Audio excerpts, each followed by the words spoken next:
Ah, great. Glad to see that Jonathan is with us. That's a plus. So thank you for joining us for this first session. And thanks to the junior team for organizing and pushing this forward. I think it'll be lovely to have it go through.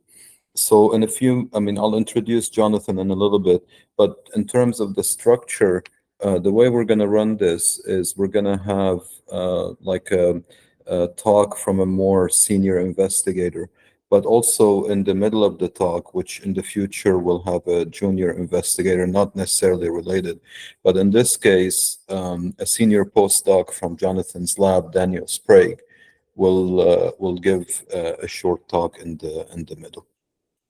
So it's a great pleasure for me to introduce Jonathan. I think Jonathan is probably the perfect candidate for the first talk in this series. Um, I mean, his career is an example of how you can use multiple different approaches to address very disparate problems while focusing on calcium signaling, which is the thing we're most interested in. So a true Renaissance man, I would say. Jonathan got his early training and graduate work at Cambridge before moving to Irvine and doing a short postdoc with Ian Parker. He worked with Colin Taylor at Cambridge. And throughout his career, he has really tackled very different problems.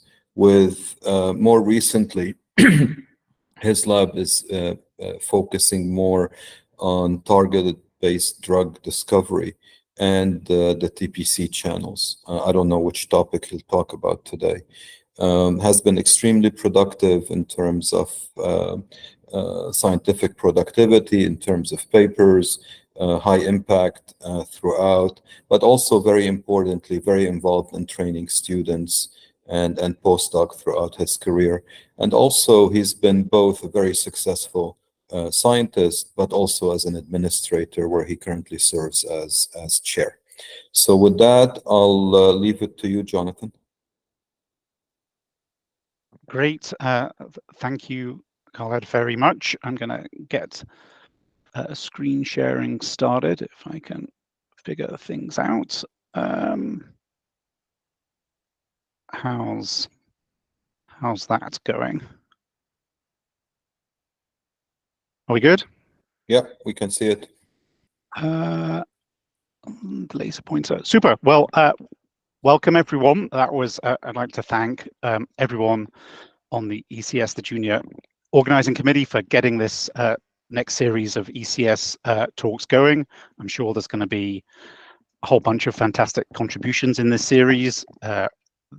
The calcium signaling community is really such a great community of labs that really are making profound, substantial contributions to the field in general. I love how ECS is really ahead of its time and is really sort of prioritizing opportunities for junior researchers to talk in these series. I think they really are the future of our field, and I think so much of discovery science is fun and amazing if we keep our focus on the next generation and the horizon of unknowns which we're sort of traveling toward.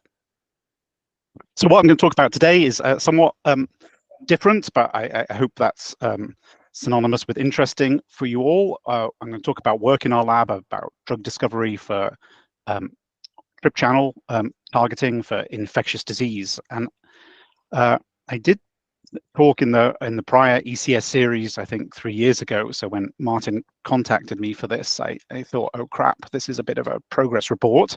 But we have made a little bit of progress, and I think the goal should be by the end of this seminar, it should be clear what we're doing and why we're doing it. What I thought we'd do is break this up into small little chunks, just like we're going to give 3 15-minute bits. And for those who haven't heard me talk before, I'm going to give the first bit is going to be a bit of introduction about why we got interested in this particular types of infectious disease and sort of summarize about where we were last time. Then I'm going to hand over to Dan, who's a very talented postdoc in the lab, who's going to talk about his drug discovery work, and that's just been accepted for publication. So excited for that. And then I'm going to end up talking in the last bit about some unpublished work, which is all, I think, going to be about calcium feedback regulation of trip channels, and how we're thinking about how that feedback regulation is possibly critical for helping us decide what targets to prosecute for drug development. So that's the game plan. Okay, so a bit of an introduction. How do we get into this? Well, for us, we were blessed. In the lab, there was, for us, the experiments that changed everything. And maybe when I retire, I am going to come and harass you all and write a book and figure out similar experiences in people's different labs, because I think it tells a important story about, you know, that occasional amazing results you get once a decade, and for junior researchers having the courage to, you know, follow the science and build your program around a result.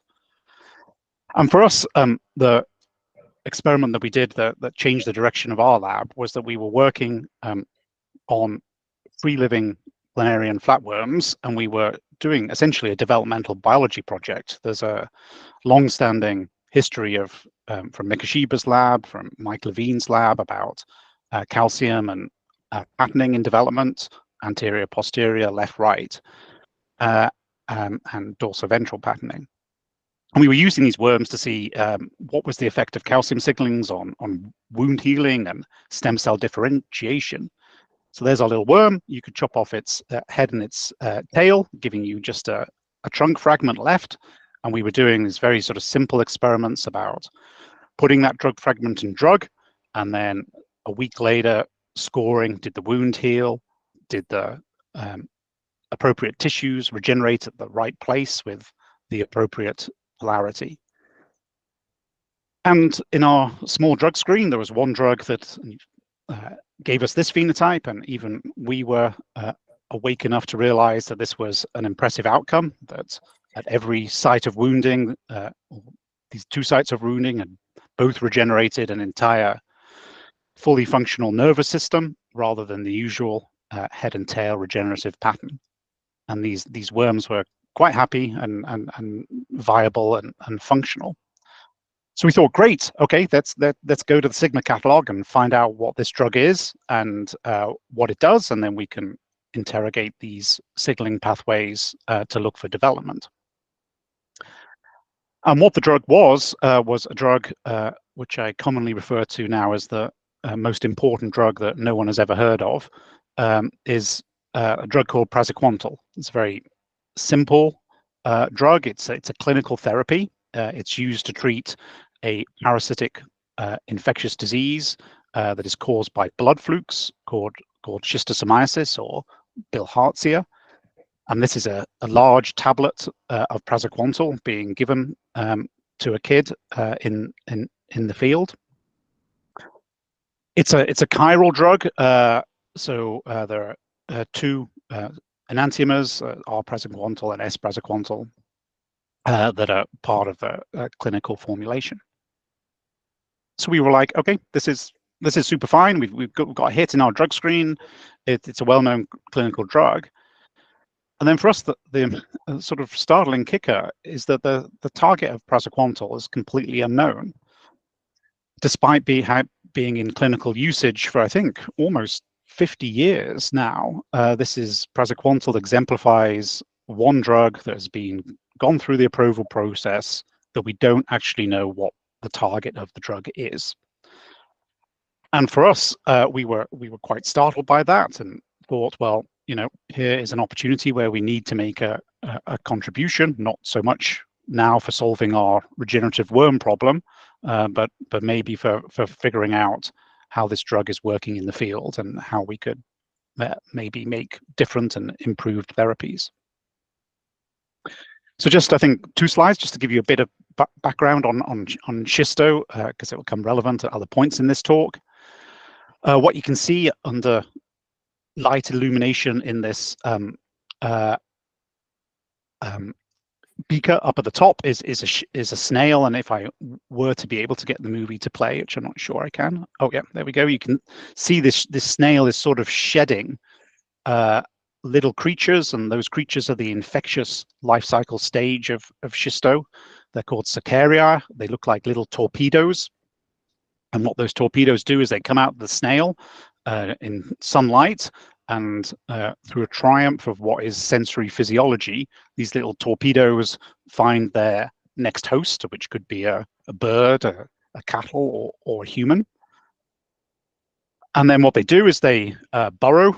They find this human skin, and somehow they burrow through the skin, and then they shed that torpedo tail, and this little shmoo part then goes contracting off right through the dermis to try and find a blood vessel, so that they can get into the cardiovascular system, that blood flukes of the host. In the cardiovascular system, those worms sort of grow up. There are male and female worms, so it's the parasite is dioecious. These are these worms. They eventually make their way to the mesenteric vessels, where they pair up and they mate, and they're there for decades. They are sort of masters at immune cloaking. The body doesn't mount an immune response to them.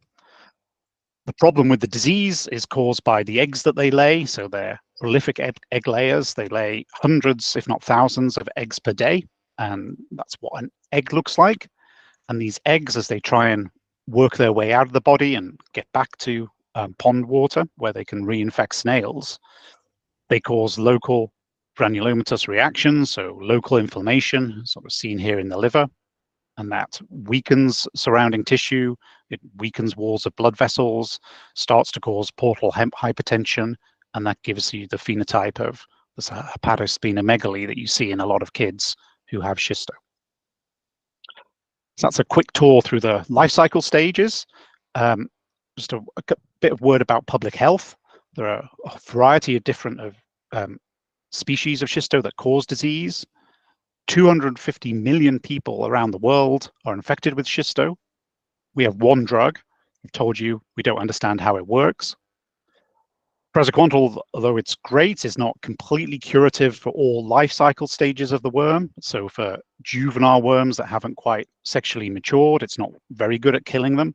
And that's a problem, because if in the field you give kids a dose of the drug, you kill all their adult worms, but they might still be infected with the juvenile worms. And then they will grow up and become adults and start the disease again. And then also over the last decade, we've been sort of blessed by people like Bill Gates and Merck, who have donated hundreds of thousands. I think we're up to like 1.5 million donated praziquantel tablets to try and eliminate schisto. And that's a good thing, but you can see if you sort of add all these concerns together, that if it's not completely curative and there's a great drug exposure in the environment, all these grounds are sort of breeding grounds for drug resistance. And I just want to highlight the work of a collaborating lab in San Antonio, Tim Anderson's lab. And Tim has demonstrated quite convincingly that we can select for praziquantel resistance, at least in the lab. So Tim was working with some snails that he incubated for a very long time in praziquantel. And you can see here that essentially praziquantel causes no change in this strain of worms compared to the naive that are sensitive to praziquantel. So this is about, I think, about 300-fold change in praziquantel sensitivity. So you can get resistance to this one drug we have in the lab, and then finally a sort of bit of field data. This is real data from Lake Victoria in Africa, looking at sampling sites all around this inlet in Lake Victoria over 1, 2, 3, 4, 5 years. And you can see in these communities on the south side here that the prevalence of the disease has dropped over this MDA time period, whereas you can see in the circle bit, there hasn't been much change in the prevalence of schisto over that time. There might be many, many different reasons for that, but one possibility is that these hotspots contain worms that are more refractory to treatment. praziquantel. So hopefully from that intro, you can see that, there is a case that we do need new drugs, and especially this is going to be a big problem if praziquantel stops working in the field. So what I'm going to talk about is I'm going to talk about our efforts in our lab to sort of find and validate the target of praziquantel. Then Dan's going to talk about his quest to find new drugs that work at that target. And then I'm going to end up by just saying a little bit about if we do get drug resistance and it's resistance in the target, or the target is more poorly expressed, we're going to need new targets, right? And new ligands that overcome some of these problems that are associated with praziquantel as a drug. Okay, so when we chatted last time, our lab had made a breakthrough in that we found what we thought was the target, and it turns out to be a trip channel. So we published this paper a couple of years ago that praziquantel activates a trip channel of the melastatin class that is found in these worms. We know it looks TRPM-like because it has in its cytoplasmic regions the characteristic TRPM homology domains. At the C-terminal tail, it also has the sort of NUD-9 homology region, which you could argue may make it look a little TRPM2-like. But we found this channel, and the reason why we liked this channel is because it showed when we expressed it resembled many of the known properties of praziquantel when you add it to worms. So in just straightforward calcium imaging, these are hex cells that we are transfecting with this particular ion channel, and that hex cells normally don't respond to praziquantel. Hopefully it's a selective antiparasitic. But when we transfect in the channel and add the drug, we get this rapid, sustained calcium signal in cells that are transfected. And that signal is associated preferentially with the R enantiomer of the drug, and you can pick concentrations at which the S enantiomer doesn't do much. And orthogonally, with a different assay, we see the same thing with EFIS. I think this is a data from a cell-attached patch. You can add S-praziquantel, nothing much changes, but then you add R-praziquantel and the channel springs into life, and you can see nice single-channel activity. And the properties of this channel is it's a big hole in the cell surface. It's a non-selective cation channel. It's voltage independent, and the conductance is about 130 picosiemens.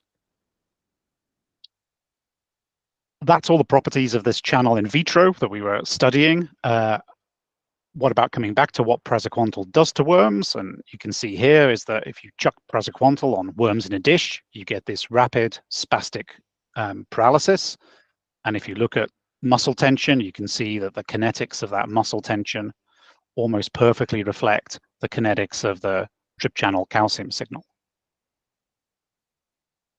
We think the calcium signal in the worms is so big that it's excitotoxic, and I think why praziquantel works as a drug is it blows holes in the cell surface membrane of the worm. That's known as the tegument, and it's that tegument that really is the sort of Klingon cloaking device for the worms when they're in the bloodstream. Once that tegument is damaged and antigens within the worm become exposed, then the body can recognize the worms as foreign and eliminate them. And both those features, the ability of praziquantel to contract worms and the ability to damage the worm surface, are stereoselective. They're caused preferentially by the R enantiomer over the S enantiomer, and that parallels what we saw on the channel, that the R enantiomer is better at causing contraction in the submicromolar range than the S enantiomer. So then sort of, again, this is all sort of target-based stuff. We've found a candidate channel by screening a likely suspect list of calcium channels in this worm. Does this channel really exist in the worm? Can we find it where we should find it? So shortly after we found this candidate, Jim Collins's lab at UT Southwestern, they published a single-cell RNA-seq map of schistosome worms, so breaking up the properties of all the different types of cells and the different flavors of muscle cell types and neuronal cell types. And our particular channel, this is its gene ID, this is its expression. So it predominantly looks like a neuronal TRP channel, maybe a little bit of it in muscle. So it's an excitable cell TRP channel. And Eugene, who's a very talented postdoc in the lab, was able to then do live worm EFIS. So he was able to impale living schisto that we loaded up with a calcium indicator. I think this is Calbright, and find things that look like nerve cell bodies. And when he does that, he can add praziquantel and see a native current. And the properties of that current are sort of equivalent to what we see with our TRP channel. We see a voltage independent conductance. The conductance is a little bit higher than we see perhaps on expressing the channel hydrologously, but this is a different lipid environment, and the seals are probably not great when you're trying to stab a worm with an EFIS needle. So we're quite happy at this point that, I think we've found the target and we've done what we can to validate the target, and we've now found this native current that's activated by the drug that does seem to match the physiological signature of TRPM praziquantel. So our lab's now been somewhat distracted, but distracted in a very good way, because now we have a target. We've actually got a molecular framework for looking at resistance to praziquantel in the field. And we're starting to do a lot. We're not a field work lab. That would be a disaster if we started going out in the field looking for snails, but there are people all around the world that do that. And we've been collaborating with a student at the Sanger Center who has gone back to some of these regions, again around Lake Victoria, and started to collect worm samples from different life cycle stages, which they can do whole genome sequencing on. And a lot of our effort and our contribution now is looking at natural variation in this channel. And I know this is a super complicated slide, but it's just to make the point. And, I guess we're all aware of it from our favorite proteins of interest in the different diseases we study, that our reference sequence that we work with from the genome is actually, only a small sampling of what's out there. So on the top here is just homozygous variants within this region. And thankfully, there's not a lot in the transmembrane bit, but there are very high frequency. This, I think, is a frame shift that chops off that C-terminal enzyme. And quite worryingly, there's also a frame shift at codon position 1 in this channel. And, if you don't make the channel, you're not going to be sensitive to the drug. So we're interested in doing structure function for these variants, and also using this as a tool to try and correlate with treatment failures in the field. Is there an underpinning molecular variant that could explain it? And while we're anxious about that, if I come back to Tim's work, Tim did a beautiful genomic mapping, genome-wide association study, looking at resistance in his lab-generated strain of schisto that's poorly sensitive. And he found this huge association peak on chromosome 3. I think this other peak actually is a missing annotation of the reference genome. But if you look under this chromosome 3 peak, you'd be unsurprised to tell you that the actual top coding association was in this channel. So it seems that changes in expression or the sensitivity of this channel to the drug can affect the worm sensitivity to praziquantel. And this is where we were sort of around this bit when I last gave a talk to ECS. And if you're interested in these as a story, these papers were published sort of back to back, how this drug works, and genetic analysis of this channel, I think 2 or 3 years ago. So I want to pass the baton now to Dan. Now we have a sort of target in hand for Dan to talk a little bit about his work trying to find new drugs that might activate this target. Perfect. Thanks a bunch, Jonathan. Excited to be here.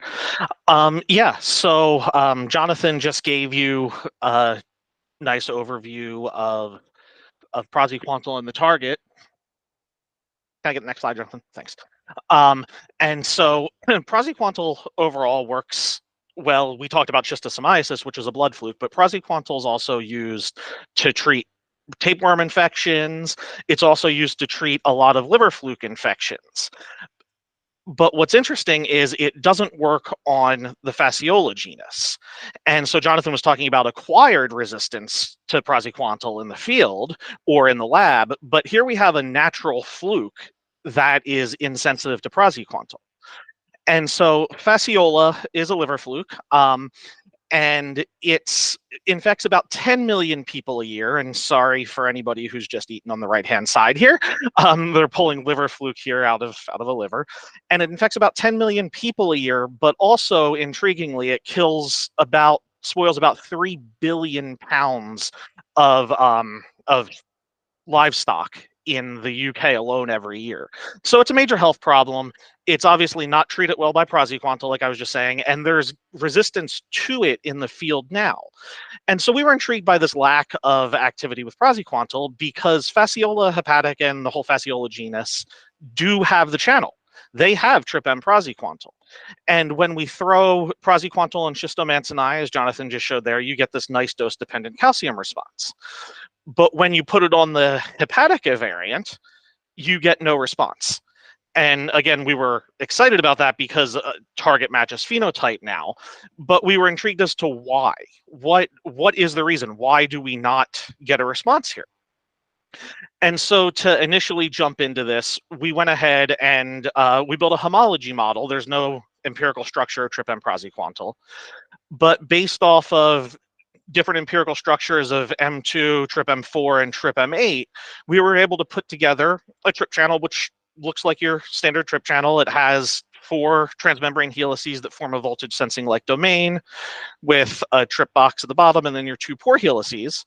And when we dock praziquantel into this, we get a nice binding site that is surrounded by about 23 amino acids that make key interactions. And praziquantel is docked right there. And if we zoom in on that, what we see is that there's this one key interaction in Schistosoma mancini between a key residue and asparagine in helix 1 that binds to this carbonyl of praziquantel. And if we look at the same region in the fasciola pocket, and you get dose-dependent response like we were just showing. If you look at the same region in the fasciola pocket, that asparagine is a threonine.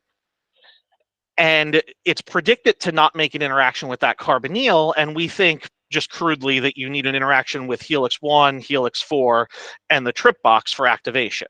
And so if you're losing this helix 1 activation or this helix 1 interaction, you're not going to get activation. And in fact, that's what we see right there at the bottom.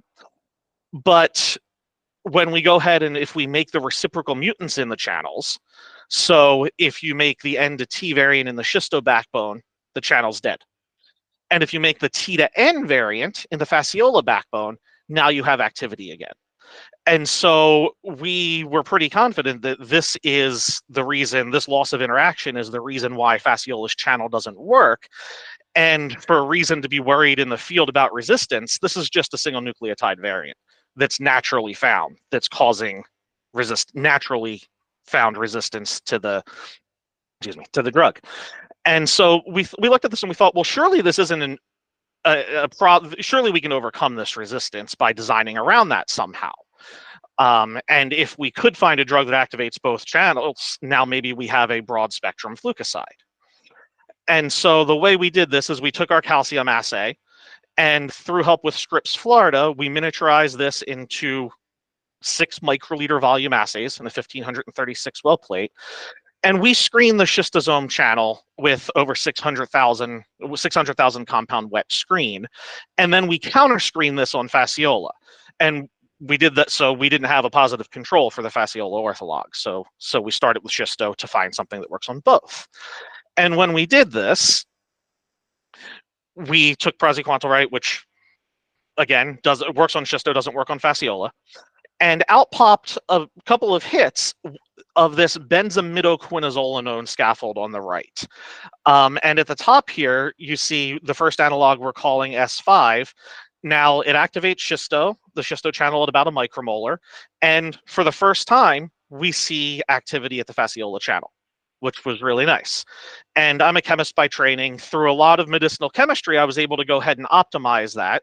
And I optimized it to a molecule that is now sub 100 nanomolar at the schisto channel and keeps about 1 micromolar at the fasciola channel. And unoriginally, we call this molecule BZQ. It's a benzimidoquinozolinone, as we show there. And so we went from PZQ to BZQ. And everything I've shown you so far has been in vitro. And great, we're able to activate the channel. But the real question is, what does this do on worms, right? If it doesn't do anything on worms, we really don't care. And so here's some schistosomes in the top left of control. As Jonathan showed earlier, when you add praziquantel, PZQ, worms contract, and you get this protracted paralysis. And if you add BZQ at the same concentration, you get a phenocopying. You see the exact same scrunching phenotype, and it blows through the tegument in the same way, that outer skin protection. And so target-based screening gave us BZQ, which phenocopies PZQ, but what does it do on fasciola, right? We can activate the fasciola channel. And so fasciola is kind of this, it's a flatworm. It's this flat fluke that kind of undulates around in the dish. And when you throw really high concentrations of praziquantel on it, nothing happens. The worm's happy, it keeps floating around. But if you chuck BZQ on it, you get the exact same contraction, and it sticks around, and it rips apart the outer skin of fasciola too, right there. And so we were able to take the target-based screen, and if you get something that activates the fasciola channel, it phenocopies praziquantel. And so we have a schistosome in vivo model in the lab, and so we've been able to go from in vitro to ex vivo, but gratifyingly, it also works as well as praziquantel in vivo. And so what we're showing you here is that BZQ at 50 mg per kg IP works just the same as praziquantel at 50 mg per kg. And it's non-toxic in our hands, which was really nice. And so I guess the last question is, well, why? How are we able to get around this natural variant? And again, here's praziquantel in the VSLD, and that key interaction is the asparagine 1388. And if we do the exact same type of docking I showed earlier in the fasciola pocket, you get the same key interactions around the pocket with the arginine and the tyrosine, but instead of binding to N1388, you get an interaction in one residue up further on the helix on S1, and it looks like it hydrogen bonds to threonine 1389.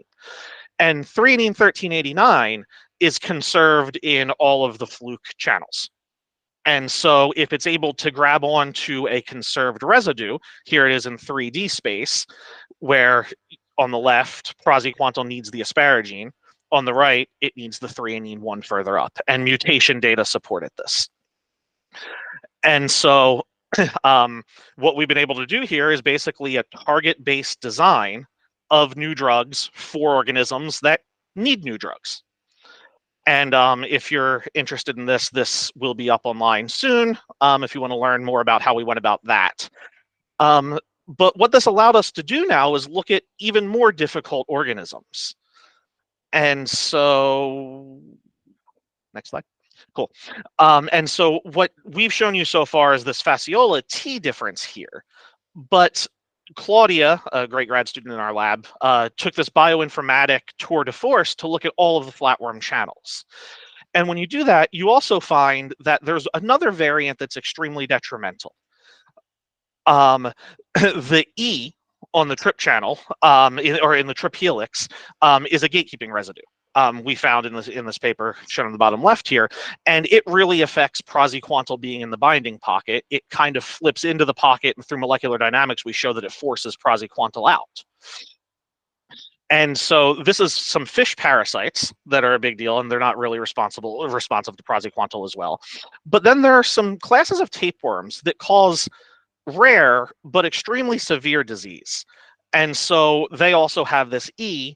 You need massive doses of praziquantel, weeks and weeks and weeks of high dose praziquantel, and it's not really effective. Surgery is the only definitive treatment.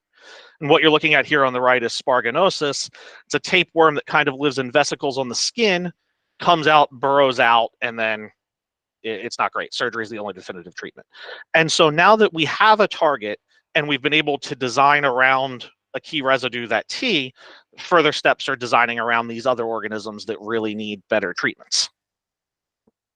And so with that, I think I'll hand it back over to Jonathan. Thanks, Dan. That's great. We put in fish parasites simply because we know that Carlet is a keen salmon fly fisher, so we're trying to preserve those stocks for your sporting entertainment. Right. Okay. So then, just to quickly, just to end up, where are we going? Right. Okay. So we've got a target. We validated a target. If resistance strikes, maybe that target's going to not be any good because the channel may not be expressed or be downregulated. So we need to prioritize and persecute new targets and new ligands. So all we've done so far in this seminar is talk about just one particular flavor of trip channel, but the schistosome trip family is, I think it has 7 different members in it. And what we're really hoping is that trip M channels are sort of an evolutionary ancient sensory trip channel. And we're hoping that this voltage sensitive like domain binding pocket, the orthosteric pocket in this channel, has been conserved throughout all these different other sorts of channel, which sort of looks that way by homology modeling. So we're hoping that this is an Achilles heel of this family, that we can squeeze drugs into these pockets, and that, you know, there's a whole, you know, untapped anthelmintic potential if we can figure out how to drug these other targets. So what we did is we went back to the sort of old literature, and again, for students on the call, a lot of great things were done a long time in the past, and refreshing yourself with the old literature is always a very worthwhile pastime. And a lot of old drugs have been found that are known to do similar things to praziquantel on worms, like contract them and damage their surface. And we found this one old drug, and which is known as meclonazepam, and here's its structure here. Meclo is a benzodiazepine, and what meclo does is it causes worm contraction, a little like praziquantel. It doesn't work on the channel that praziquantel activates. So here's trip M praziquantel. Meclo does nothing, but praziquantel activates that channel like we've shown you. But we were fortunate enough to find that meclo does activate another one of these trip channels in the trip M subfamily. So it causes robust calcium signals. And again, praziquantel does not activate that channel. They seem to be unique ligands for these different trip channels. So that was a little bit surprising for us. And again, you know, it's always important to remember that, you know, in different organisms, different chemotypes activate different things. That, you know, we know benzodiazepines as a GABA A ligand, but here we have a benzo as a trip channel activator, quite potent as well. So you can't use meclo as a drug because it puts people to sleep, which is obviously because of its GABA A and its CNS action. But you know, we got a new target, and potentially, you know, it's just an example of a chemotype that activates that target. But the interesting thing about meclo in the old literature is, unlike praziquantel, it does kill all life cycle stages of worms. So I told you right at the start is that praziquantel wasn't brilliant against juvenile worms, but meclo for some reason is. And now we've got these 2 drugs and we've got their 2 targets. We can start looking at, well, is there something about the properties of the target that is telling us about why one target is really good at killing worms, and one target has this blind spot for the juveniles. So both these trip M channels are, you know, I think these are the AlphaFold models. They, you know, look reasonably similar. I've told you about the properties of the trip M praziquantel. I don't have to go back through it. It's a big hole in the cell surface. It's a non-selective cation channel, and it's broadly expressed in excitable cells. When we worked with meclo, we saw different features. Its conductance is quite low. It has selective permeability. So quite interestingly, it's sodium and calcium permeable, but doesn't have a much of a potassium permeability. That's kind of interesting because when the channel activates, it sort of obviously drifts to more positive potentials because it doesn't have counter-ion repolarization. And it has a much more restricted expression, so it's only present in a few cell types. So for us, this was a bit of a head scratcher, because if you were a betting person, you would flip this the other way around, you'd have thought that the channel that would be most toxic to worms would be the one that would have the TRPM praziquantel-like properties. But what we found out, and again, this is just an idea that we're trying to follow, is when we looked at the properties of this channel when expressed, at least using lower affinity calcium dyes, it was clear that this TRPM-meclo mediates much larger calcium signals. So we could see this with fluo5F, fluo4FF, the sort of Bmax that we were seeing in cells was much greater. So we're wondering whether the actual answer to about why these drugs are differentially toxic on particular lifestyles of these parasites is to actually due to calcium feedback regulation of these channels. And for TRPM praziquantel, when you look at it under physiological recording conditions, you see that it's subject to quite pronounced calcium inactivation feedback. And that may be bloody obvious. If it's a huge hot pore in the cell surface, it makes sense that it's going to rapidly regulate its own activity. Here are the inward currents and calcium-free. Add high calcium, the channel shuts. Remove calcium, it activates. Add calcium, it shuts. And the IC50 is in a sort of physiological range. TRPM-meclo is the other way around. It is undergoes calcium-dependent activation, so quite small currents with the agonist, but as you raise calcium, the currents get bigger and bigger and bigger, again with an EC50 in physiological range.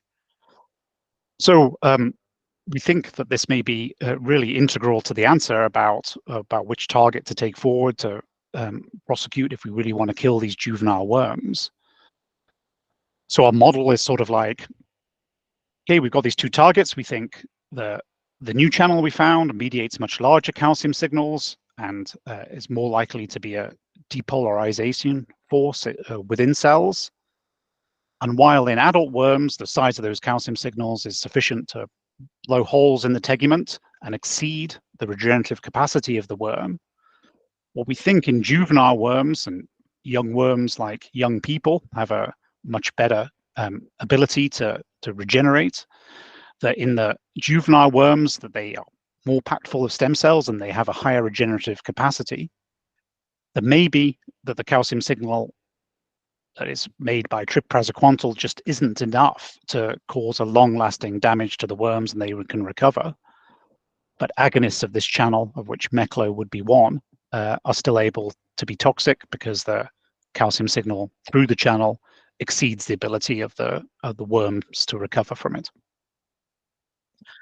So I'm gonna that may be that sort of tortoise and the hare sort of situation that we've rediscovered with these parasite targets, that you'd expect TRPM praziquantel to rapidly be deleterious when you activate it, but the channel, because of calcium feedback, exhausts itself. Whereas this much smaller channel, TRPM-meclo, by virtue of its positive calcium engagement, is ability to drive EM to more positive potentials, is actually a more favorable target to kill all these different life cycle stages. So that's current ideas that we're working on, and we're thinking about drug screening to try and find chemotypes that wouldn't send patients to sleep to be able to kill worms. So to finish, what we've been up to since we sort of last talked, we think we've got the target of this clinical drug, so we're able to check that box off. We have this TRP channel that responds to the clinically active enantiomer of praziquantel. We think, and quite remarkably, that the insensitivity of those liver flukes that Dan talked about to being treated with praziquantel, and the inability of praziquantel to cure fascioliasis is just caused by a single SNP that lands in the binding pocket. Dan's work has shown us that that's not cause for misery, but cause for hope, because these TRP channels are druggable. You can design around binding pocket variation to get new chemotypes. We're also involved in trying to discover new targets, and other TRPM family members like TRPM-meclo also appears highly druggable. And that, ironically, it may be the actual calcium regulatory properties of these TRPM channels that may point the way forward for lead development. So I think that draws to a close, sort of where what we're up to and where we're at, and I hope that gives a decent overview of what we're doing and why we're doing it. So I'm going to stop and be happy to take any questions. A lot of thanks needs to go to the people in our lab that have done all this work. Claudia is a PhD student who has done all the bioinformatic work on these channels. Dan is our chemist who has made a whole variety of different analogs to try and understand the characteristics of their binding sites. Eugene is our electrophysiologist who has optimized native recordings in worms and also recordings in vitro. And Sankyu runs all our sort of calcium reporter assays on these channels. And sort of indebted to help from Merck, who have been really the company that has donated all these praziquantel tablets in the field, and they've really helped us gain access to their back catalog of analogs in their vaults. Scripps for helping us with high throughput screening, and then Simone Habeline's group in Gayson, who's a fasciola lab, and Britta's group at the University of Bern, who is a cestode lab and has been helping us put analogs on these different sorts of parasites. And of course, thanks to NIH for taking a risk and supporting this work. So we're going to stop there, and I'll try and figure out how to read questions. Or Khaled, you may want to be MC, right? I can help with that. Thank you so much, Jonathan and Dan. Very, very nice talk and very nice story. So if you have questions, you may raise your hand and then ask them in person. But we have a few in the chat already. One from John for Dan asking that the BZQ activation curve showing the 90 nanomolar EC50 is very shallow. And he's wondering if this is telling you anything about the mechanism of action of the drug. Yeah, great question. And that's something that I've thought about every time I look at that curve. So it could be one of two things, I think, and it's things I need to dig more into. These are these are tetramers, right? They assemble, we think, as tetramers, and so we could be getting some type of negative cooperativity. Something probably to dig in a little bit more. Also, I kind of glossed over it, but we only did these in vivo IP. And the reason is because these molecules are very poorly soluble. And so we're consistently working on new buffers for this and on new ways to formulate it. And I think that if we're getting some kind of either stickiness or it's not all the way in, we might be getting a little bit of that shallowness. So I think it's one of those two things we need to keep digging into. But the stoichiometry is you're expecting 4 molecules to bind per channel, essentially. Probably. Okay, thanks. Yeah, and I think, John, I think you used to like terrorize us with these questions when we were PhD students as well. So I think it's like we've noted that the shallow cooperativity. I don't know if it's something to do, as Dan says, with feedback. We've been a bit sloppy about testing some of these things as enantiomers and maybe not as racemic rather than enantiomers. We don't really have a good answer. So watch this space. It might just be a pharmacological quirk, but there's the chance that it may be actually important with regard to the drug design process. So. Absolutely. Thank you. Yeah. So we have another question from Ant Morgan, wondering whether the calcium positive feedback with the MCLZ channel, what do you think limits the catastrophic calcium influx physiologically? Yeah, I mean, that's a good question. I mean, maybe it's we need to educate ourselves from the vertebrate literature and look at, for instance, maybe TRPM2, how that's working in terms of calcium being an obligate coagonist, and the initial EFIS looks a bit TRPM2 like for this channel. There seems to be a calcium binding site in the VSLD pocket. So whatever strain constrains total current sensitivity, maybe it's co-regulation by lipids, and eventually something pops out the pocket, whether it's the drug itself or the co-regulating lipids. So that's a great question, Ant. We don't know.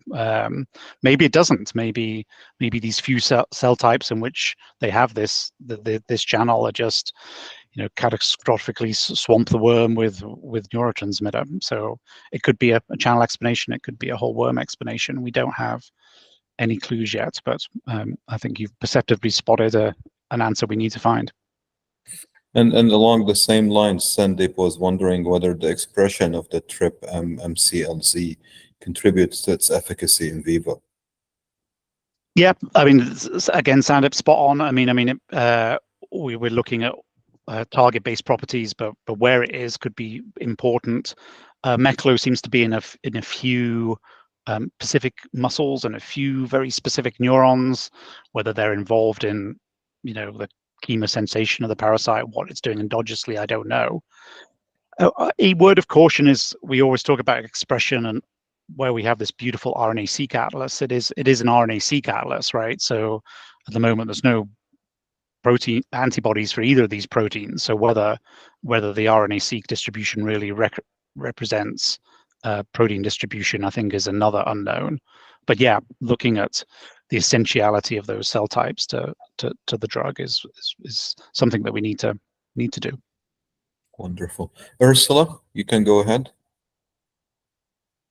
You're muted.